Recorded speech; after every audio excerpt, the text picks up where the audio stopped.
Good morning. We probably all have relationships or know people have relationships or have described relationships that we have as when someone asks you about your relationship, you'll say it's complicated because perhaps it is. I believe there's actually on some social media sites that when you go to choose your relationship status, that's actually one of the options. You can just say it's complicated. And so today we're going to be addressing one of the most complex and pervasive relationships that we all have. This relationship causes significant stress in our lives. It affects so much of the lives that we live. It impacts every one of us, and oftentimes because of that, it impacts everyone around us. This relationship is demanding, even when it's avoided or ignored.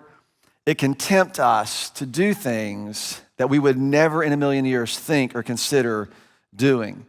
And because it reaches into every part of our lives, there's an abundance of advisors and planners. In fact, there's a whole industry to help us manage this relationship. And yet it's so personal that it's almost taboo to talk about. Any guesses as to what this relationship is? It's our money. It's a relationship with money. So I'm going to talk about money for the next few weeks. You can go ahead and plan your Sundays to go to the beach, right? But here's what I want to do. I've been thinking about this for a long time. And if you've been around Port City a long time, we don't badger people for money. And in fact, I'm not going to ask you for money. I'm going to talk about giving, but only because it's a part of something else that we all need to consider. But what I want for you to do today is I want for us to back up and to consider, how do you see money? Because we've just inherited a whole way of thinking about money, of pursuing money, of doing what it takes to get money.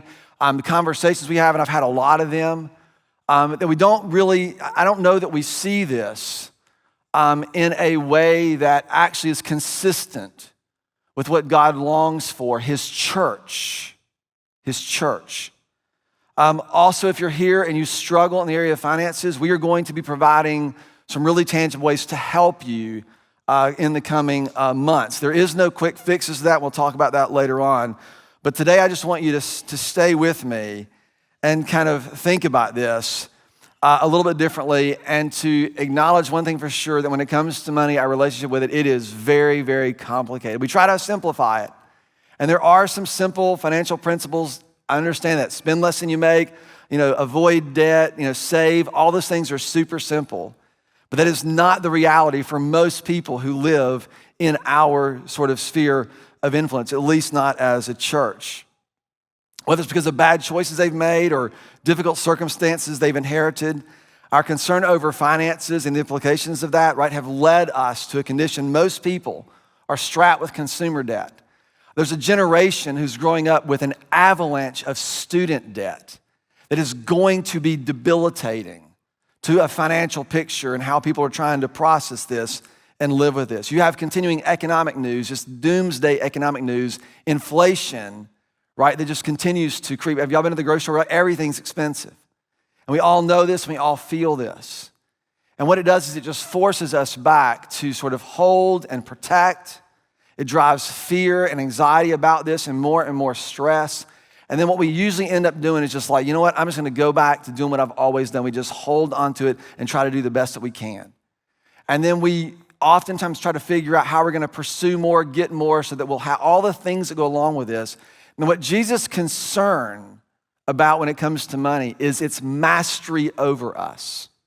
It's the fact that somehow we believe or think that if we just had this, we wouldn't have to trust anything else or Him ever again.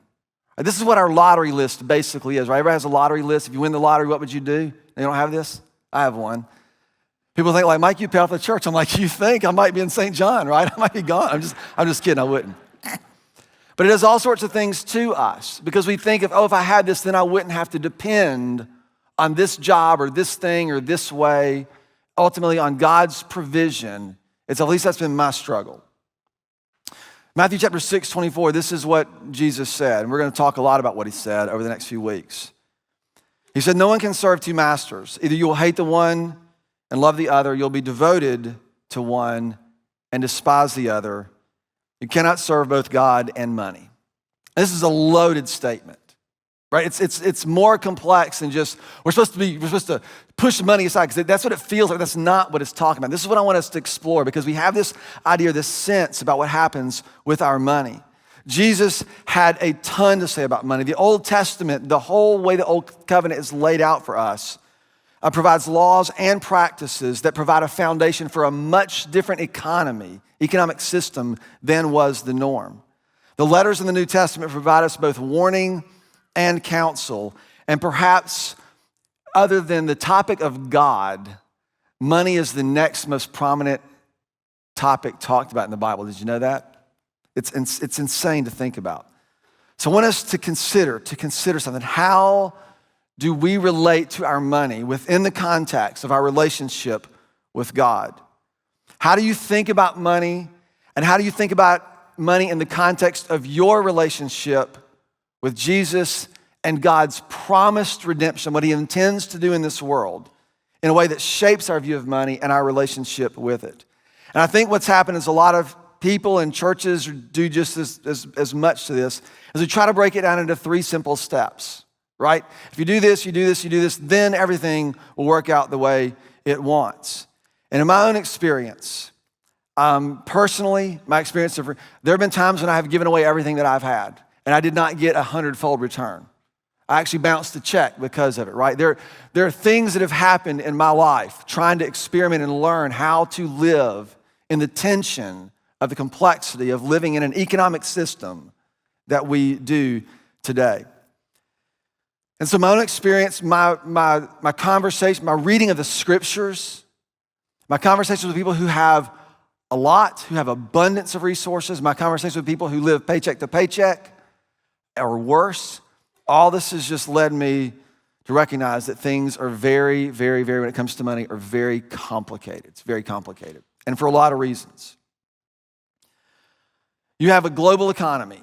This is not new, but it's certainly a part of it, right? We have Amazon. We can click and get stuff from anywhere in the world, and more people are aware of this than probably just because of the access to information we have. There's like sort of a global nature to what's happening, and trying to govern this is very, very difficult. You also have an attention-based economy. This is a newer phenomenon. That basically the market, information, and data, it becomes the new thing. And what's happening is they're taking your attention and selling it. We taught this before. This is what social feeds and all that does. It's an attention-based economy now, not so much commodity-based or even advertising-based. It's attention. We're selling one another's attention. The number one pursued vocation of the next generation is to be a social media influencer. You know why? Because it sounds so cool.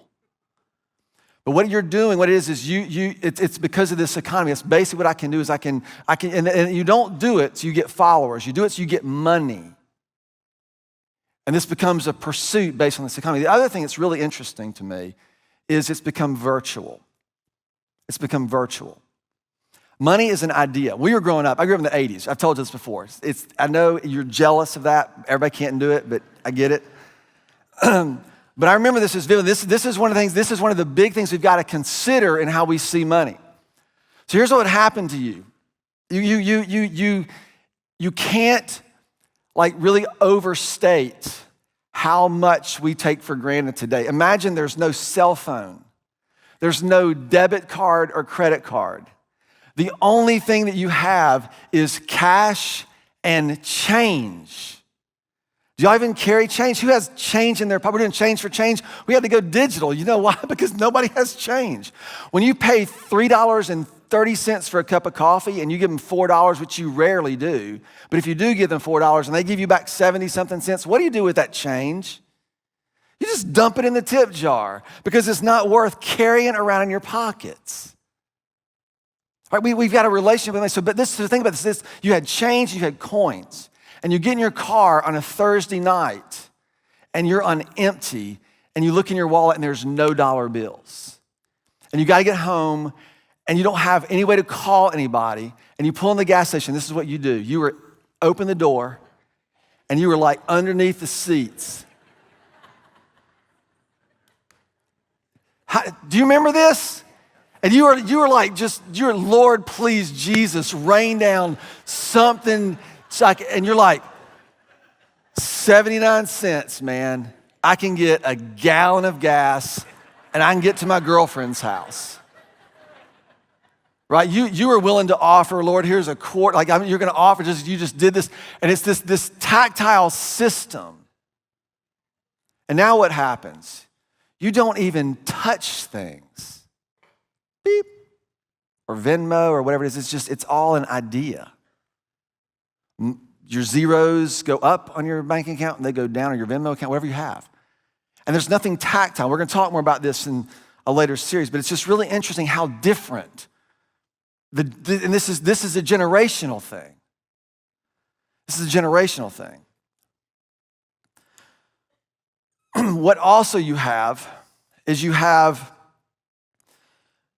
a massive divide between the rich and the poor, and that gap is growing. 50% of the world's wealth is held by 1% of its population. The majority of people in the world live in poverty.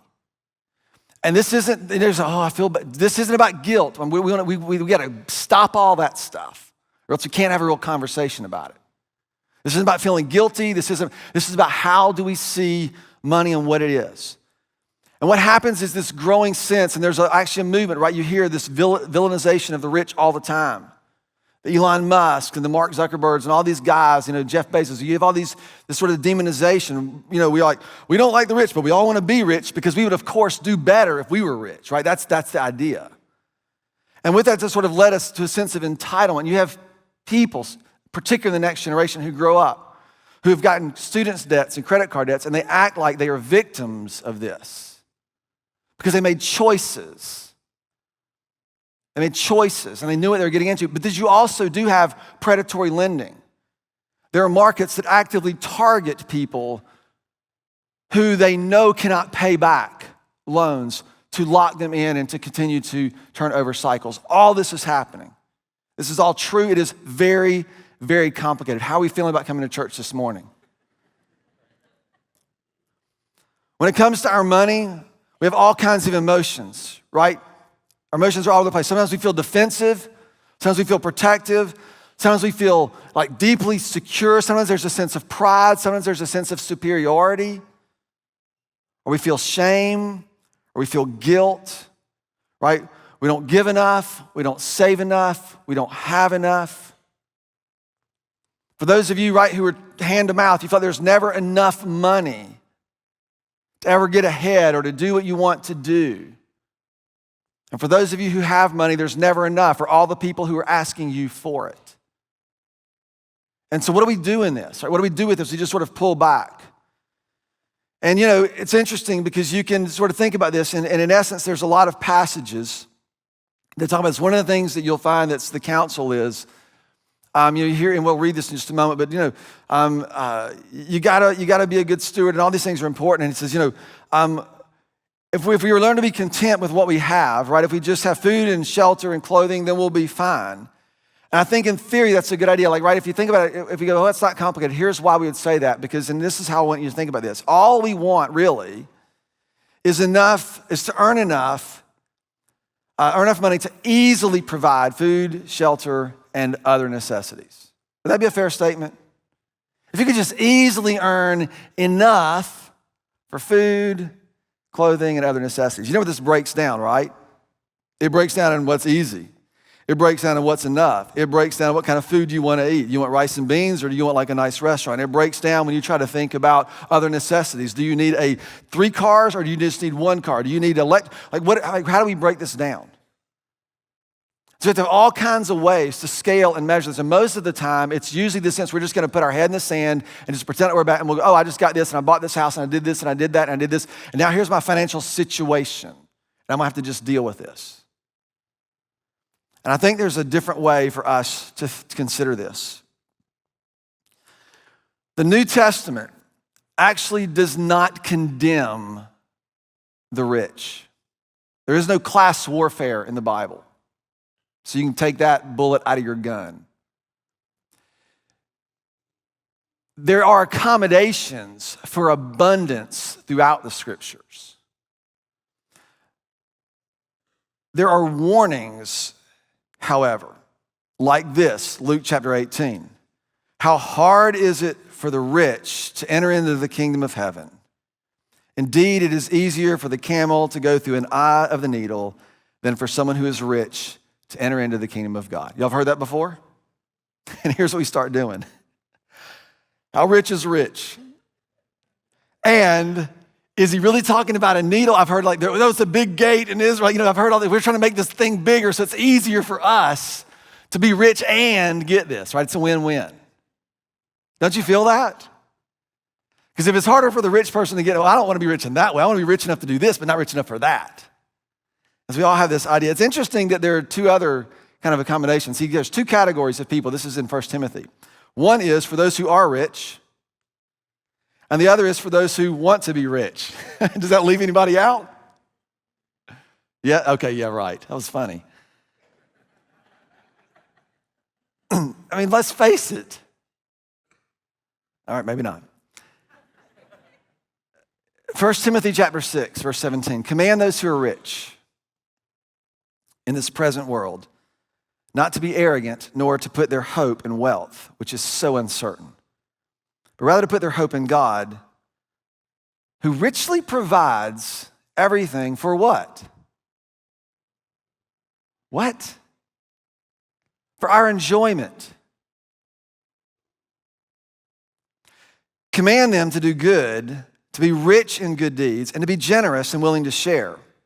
And in this way, we will lay up treasure for themselves as a firm foundation for the coming age, so they may take hold of the life that is actually truly life. And what you need to do is, if you're kind of in that category, you just need to wrestle with that. And if you're in this category, you need to wrestle with this. 1 Timothy, just a few verses prior. Those who want to get rich fall into temptation and a trap and into many foolish and harmful desires that plunge people into ruin and destruction. Anybody ever seen that happen? For the love of money is the root of all kinds of evil, and some people eager for money have wandered away from the faith and have pierced themselves with many griefs. I only have 3 weeks. And so here's what I want for us to do. We're going to look at some of these things that Jesus said. We're going to look at some of the systemic things and what they reveal about us. And mostly I'm going to give you 2 new ways to think about money. Because we usually think about it in terms of freedom and generosity, which we all want to be generous. I mean, I've never met anybody who says, I don't want to be generous. I want to be stingy. Like, everybody wants to be generous. But we often think that when we get here, then we'll be there. And I want to introduce us to a new way of thinking about this. This is going to bring you back to middle school math nightmares. I'm going to use the word, is it ENT? Congruent. Congruent, that's the word. CONGRUENT. That leads to an idea that I don't think we have explored nearly enough, and that is generative. Generative. So that's what I want to try to do in the remaining time I have left. This is a passage from Matthew chapter 26. If you have your Bibles, you can turn there. It'll be on the screens. This passage is told, there's something similar in three of the Gospels. It's unique, or at least very similar in 2 of them. I'm going to be reading from Matthew. Chapter, so I know all the background. I don't have time to do that today. I just wanted to read this and notice what Jesus says. Matthew 26, verse 6 through 13. While Jesus was in Bethany in the home of Simon the leper, a woman came to him with an alabaster jar of very expensive perfume. Scholars would probably estimate this in today's dollars somewhere between $25,000 and $50,000. So this is not cheap perfume.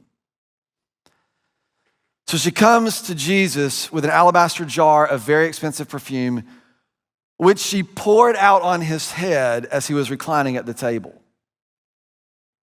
Now, what you'll notice is no one is bothered by, if I was sitting at the table and you poured something on my head, we'd be talking about that.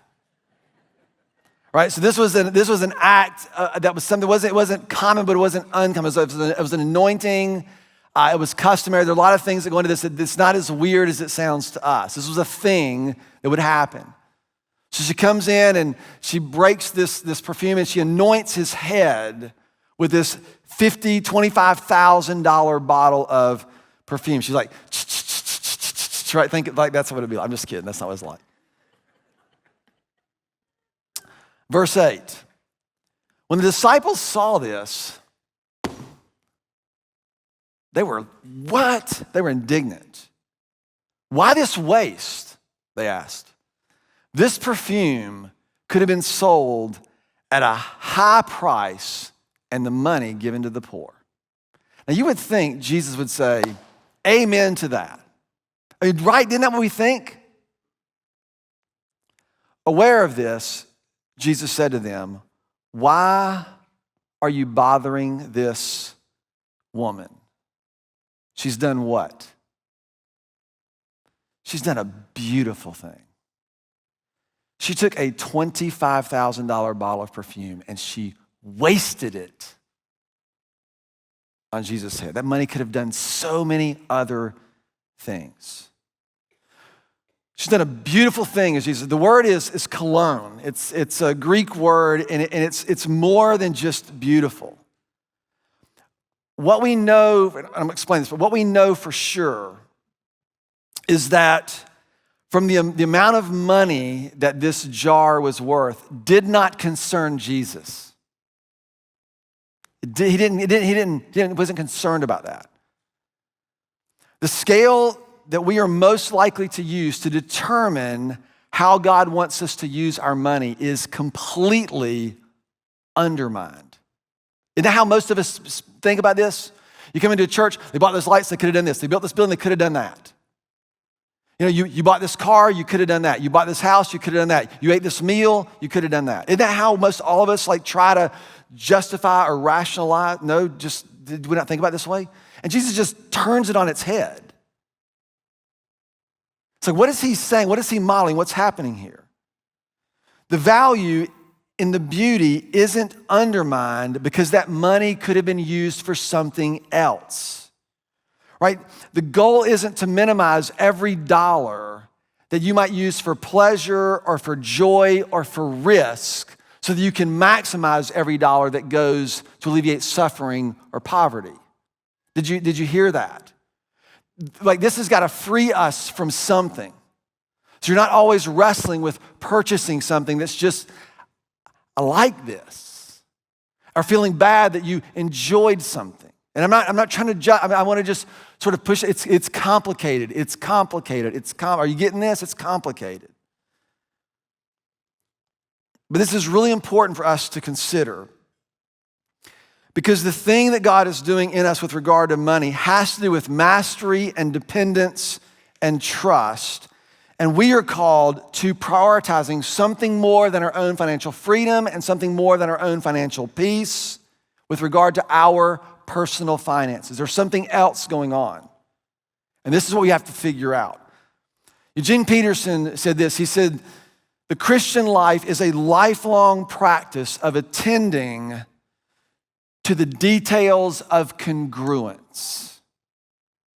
Now, most of you are like in 8th grade math trying to figure out what congruence means. Congruence simply means an agreement. An agreement. The word cologne, the word beautiful used there isn't just, it's translated beautiful and good as in deeply good. It isn't just an assessment that something is aesthetically good or aesthetically right, but it's actually an integration. It means this act came together in a way that makes it beautiful. It's congruent. What she did and what was happening came together and said, this is a beautiful thing. So what I want when we start thinking about our money, whether we have a lot, whether we have a little, whether we struggle, whether we don't, is for this idea of congruence, that somehow our use of it comes together in a way. And a lot of us think that when we have financial freedom, then we'll be able to be generous. And in God's economy, financial freedom is experienced in a moment as he asks you for something. This is a very different way for us to think. This is the lesson of manna, which we'll talk about next week. But financial congruence is about how does your money fit into what you believe and trust and are dependent on with God. How does it fit? And I don't mean like a jigsaw puzzle. I don't mean does your budget balance. I mean, how does our money integrate into and flow out of a life with God together in community for the world? That's the question you need to be asking. I need to be asking. We need to be asking. The goal of financial freedom isn't a destination that you achieve if you just follow the right principles, but it's a way of life where you learn how to trust God with everything in any given moment. That's what we're trying to get to. That's congruence. If I would define congruence, if we had to do it, is like this. That congruence, financial congruence, allows us the freedom to steward. I think we'll put this on the screen. The freedom to steward our money, to contribute to, and to create the kind of things that honor God, reflect His image, and demonstrate His love. So here's what I want you to consider. Leave that up there for just a moment. What you and I have to learn to do is to discern what kind of things honor God. Is it an alabaster jar offered in worship? Is it creating something, right, that creates jobs or benefits people?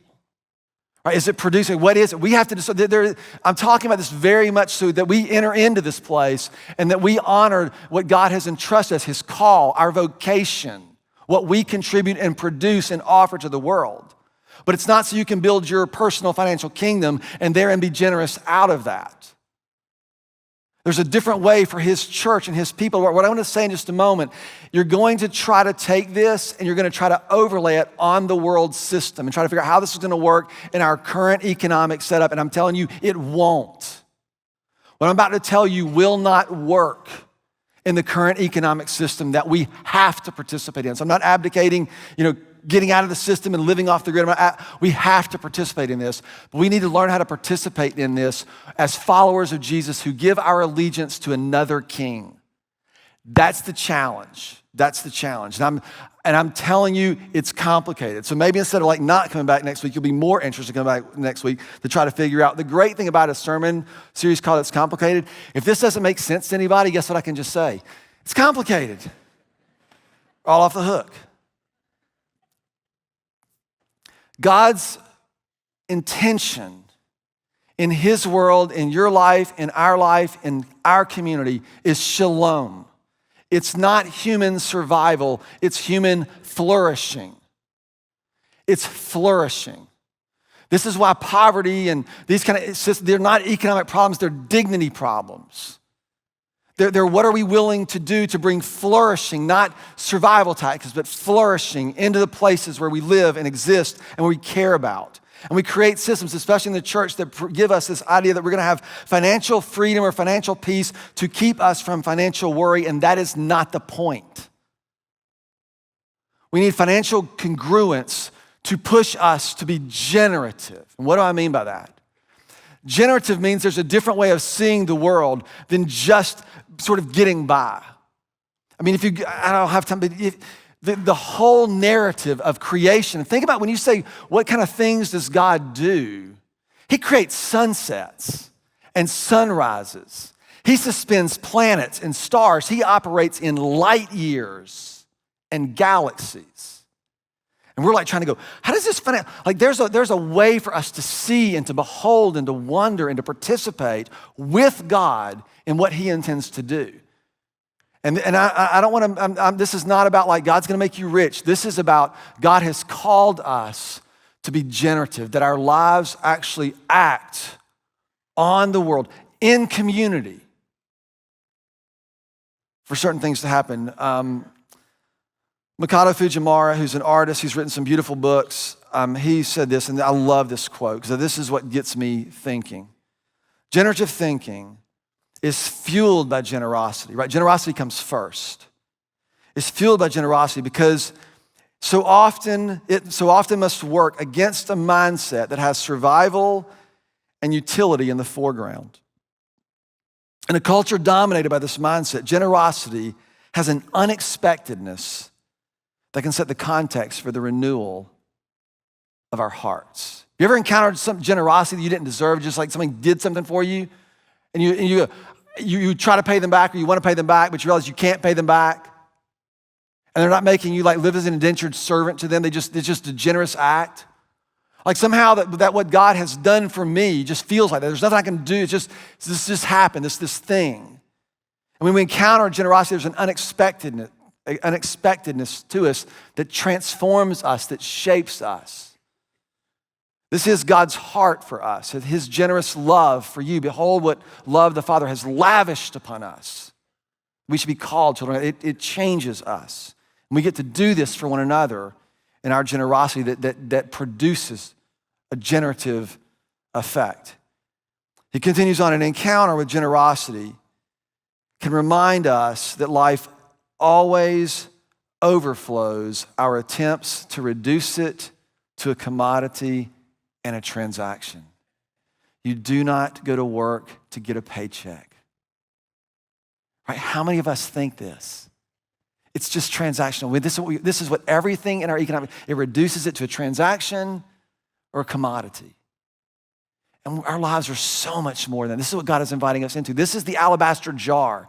What this woman has done is a beautiful thing because these things came together the way they were intended to be. Imagine if your life and my life, if we came together in God's spirit and this thing came together in a way that we said, this is what it's supposed to be. It's good. It's beautiful. This is what I'm talking about when I talk about congruence, this idea. That it's not reduced to a commodity or transaction because life is a gift. Life and beauty are always gratuitous in the best sense of the word, right? We live in a world that is just filled with gratuitous violence, gratuitous sex. What if we were a people that just brought gratuitous beauty and hope to everything around us? Like that's what we're supposed to do. So what is money? What is it? You can add your definition. This is mine. But money at its essence is an agreement. It's a trusted exchange based on an agreed upon value, right? That's what it is. You give them something and they give you something in return. It is a transactional based thing. And depending on where you are on the financial spectrum, money either works, you either work for money or money works for you. And we've all learned the systems and the way to do that. But the problem is twofold. We don't actually trust the exchange, which is why there are so many loopholes to keep anybody from being burned ever. And these always benefit the more powerful position always. Right? There are systemic problems when we think about our economic system. We'll talk more about that next week. But there's a trust exchange that we don't actually trust, and there's agreed upon value where value isn't actually shared. We don't actually believe that the thing that we're getting in return is actually the thing that we value, especially as followers of Christ. The current culture of our money and our currency is inherently competitive because the shared value or the agreed upon value is to maximize it. So every dollar has to maximize every dollar in return. There are companies that do things that their companies should never do because they're trying to make sure their stockholders earn the money that they have invested back, even though it runs contrary to the mission. We've all seen this happen, right? They lay off people, they do this, they lose the things that made the company great because they're trying to make sure that they're maximizing the profits. We live in a culture where we maximize, you use interest and you charge interest. Do you realize that the scriptures tell, I can't even get into that. There's some really tough things in here. Maximize interest and equity. And these three things. Is there anything wrong with profits? No, there's not. Is there anything wrong with interest? No, there's not. There is something wrong with charging 18, 20% interest to people you know can't afford it. There is something wrong with that.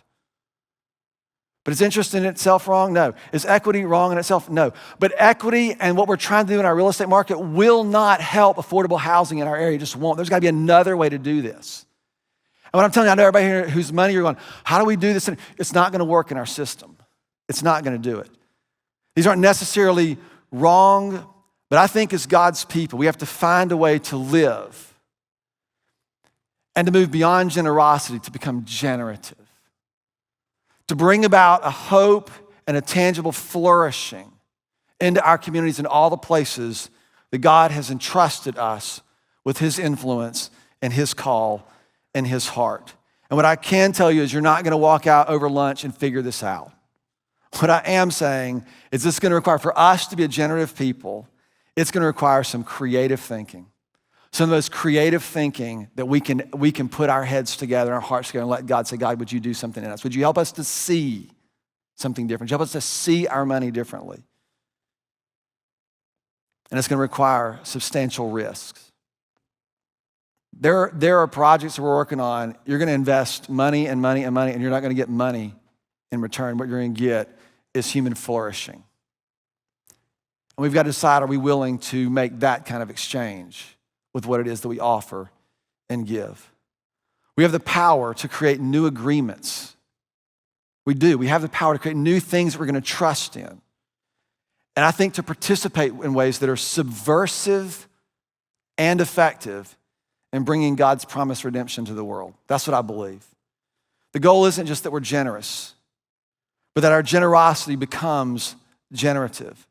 The goal, it isn't just to get your finances in order, but rather get your finances in order because you need to have your finances in order, but rather we want to be contributing to a reordered community and a reordered economy. You're gonna find so much of the scriptures is about this economic sense. So here's how I wanna close. It's gonna take a radical reorientation of how you view your money, whether you've got a lot or whether you've got a little. Right? I'm asking us all to do this. We're gonna have to do this together. Number one is how do you see money?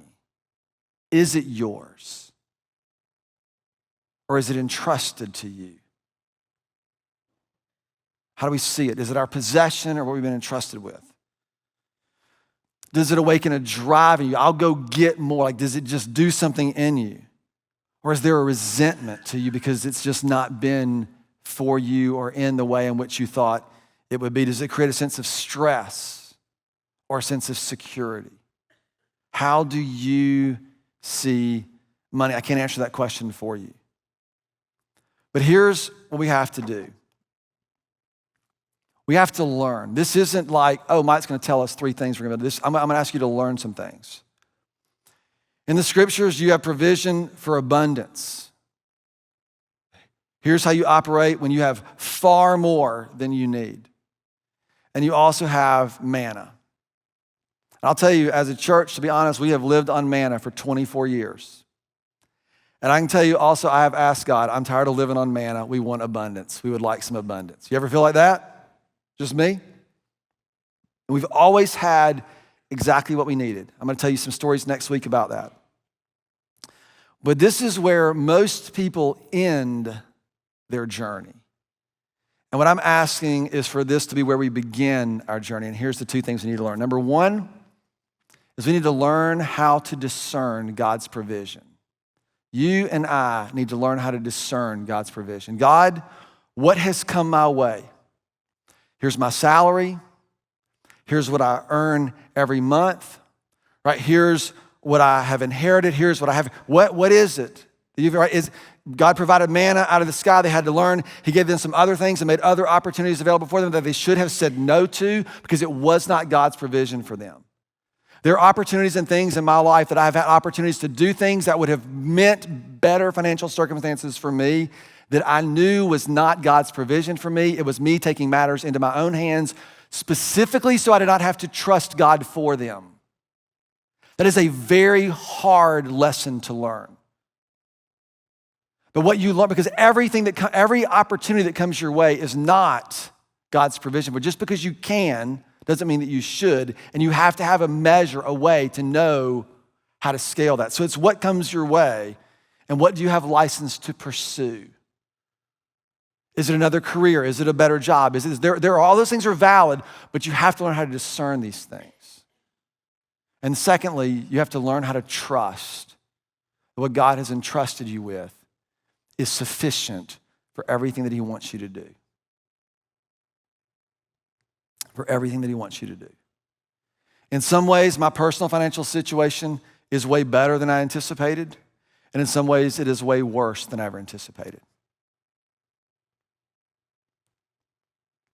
What I have learned and am learning is that